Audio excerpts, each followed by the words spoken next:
You ever hear a story that really just pisses you off? Like, I mean, you hear this story and it's like it affects you to your core. I just heard one of those stories and it got me vexed, vexed to the maximum T right now. So you guys may hear about the story or you can Google it.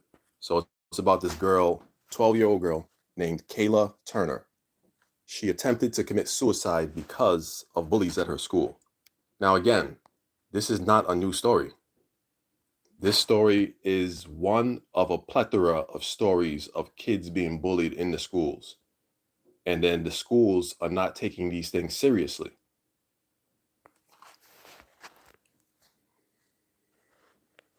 It's very upsetting because I have two girls of my own.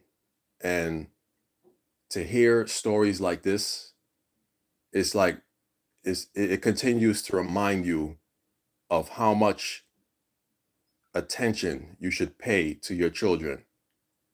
Not saying it's going to avoid something like this happening, but it'll definitely keep you on guard to implement the action that needs to be taken. This has happened way too many times in the schools, way too many times. And the fact that a lot of these stories that I've heard, it always begins the same and it always ends the same. It begins with the bullying, of course, but it also begins with teachers being fucking negligent. Like, how many times does a child have to show these teachers the sign or even tell them? Or in most cases, the evidence is right in front of the teachers to stop what's going on, what they're seeing. But a lot of times they choose not to do anything. Or they'll chalk it up to, oh, kids will be kids. I spoke about this in a previous video. Kids will not be kids. Kids will be kids based on how an adult should be an actual adult and teach these kids how they should act as kids. You can't just throw away accountability. You can't just throw away accountability like a baseball on a field. You can't do that. You're an adult. Be one. Act like one. These kids look up to us for guidance. By saying kids will be kids, that's taking away your accountability as an adult to teach these kids. I swear, like the deeper I go into my parenthood journey, the more offended I get because I see stories like this and I'm like, what the hell, man? Like, seriously, what is going on? And then this story, it goes on to say that the bullies of this child went into the hospital. First of all, the attempts of her trying to commit suicide, she's basically in a state of she needs 24-hour care at this point. She needs 24-hour care, and she's most likely going to need that for the rest of her life. Now, they're saying from the story that I read that some bullies came to the hospital that she was at, took pictures of her, and circulated the pictures on the internet.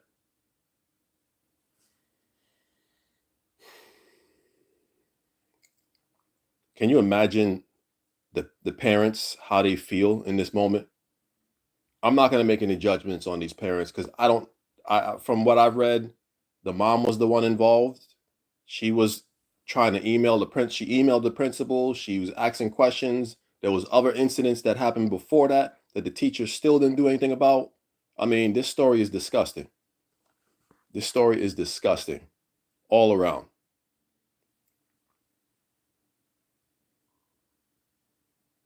This story reeks of just reprehensible behavior from these teachers and behaviors that they should have taken, they did not take.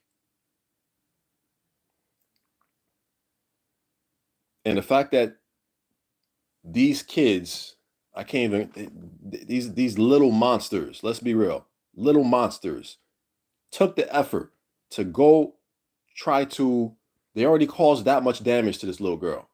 Now you're going to the hospital, taking pictures of her in her state. The way she didn't, I'm sure she didn't know where she was.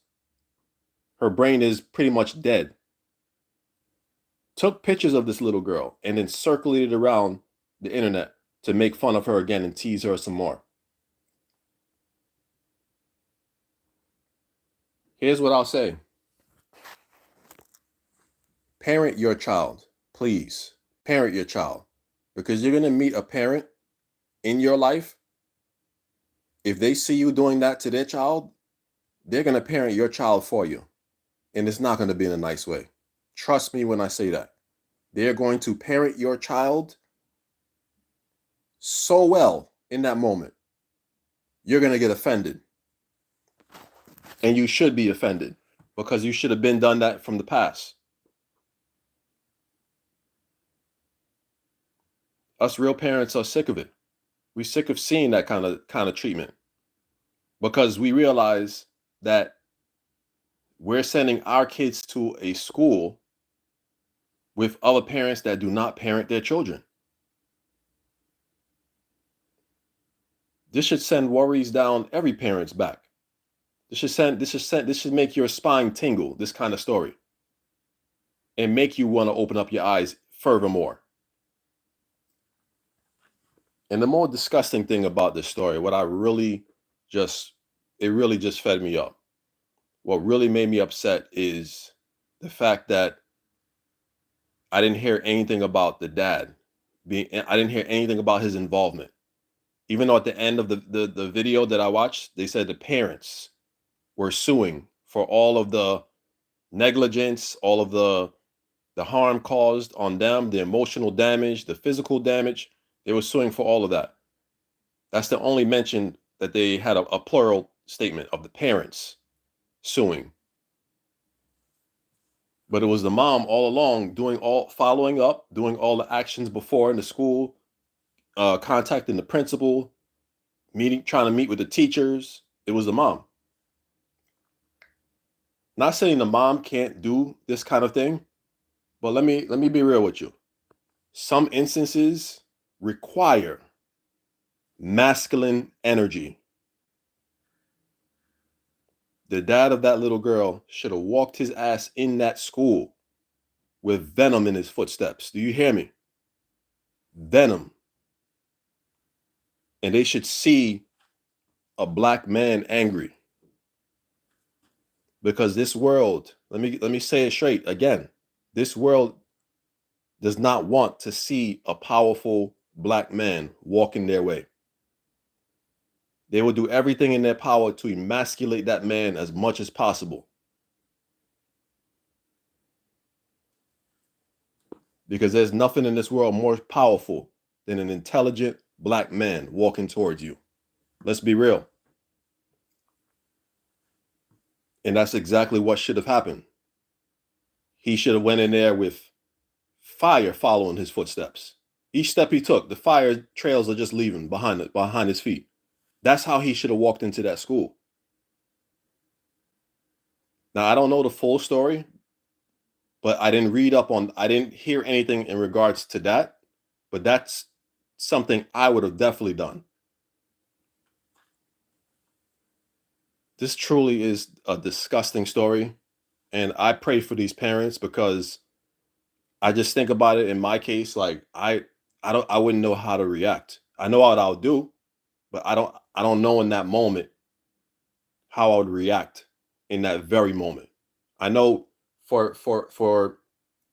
I know what I would do. I would go into the school and do the same things as that mom, but at the same time, I need to know they're doing what they're supposed to be doing. I don't want to hear any quote unquote, we're working tirelessly to resolve the issue. To me, that's bullshit. I don't want to hear that. What does that mean? What does that entail? Because you got to talk to these people like that. A lot of these teachers don't give a damn about your child. They don't give a damn.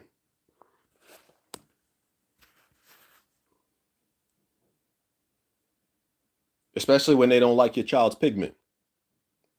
Again, I'm being real right now.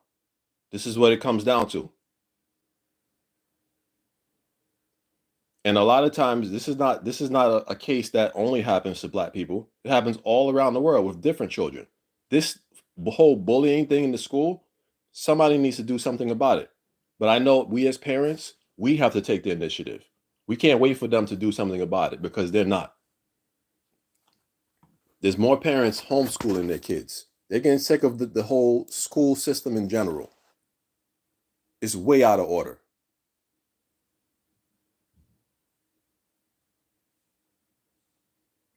And we have to take the initiative as parents to be the number one force that these teachers see. When they see our kids in the school sitting down in that seat, they should know that child has great parents. We're going to make sure we take care because we don't want those parents walking in this school angry. They should have that feeling. They should have that feeling.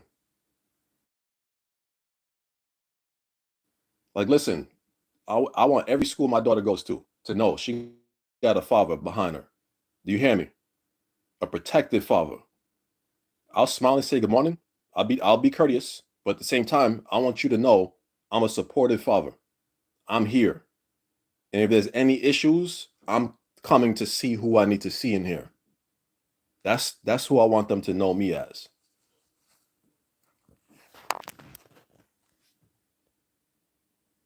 Let's do better, parents. Dads, specifically, let's make sure our kids' schools know us, know who we are, know how we look, know how we even smell. Because we gotta give them a whiff of our masculine energy. We gotta let them know. Listen, I love my child. Anything happens in here, you're gonna see me. Straight up.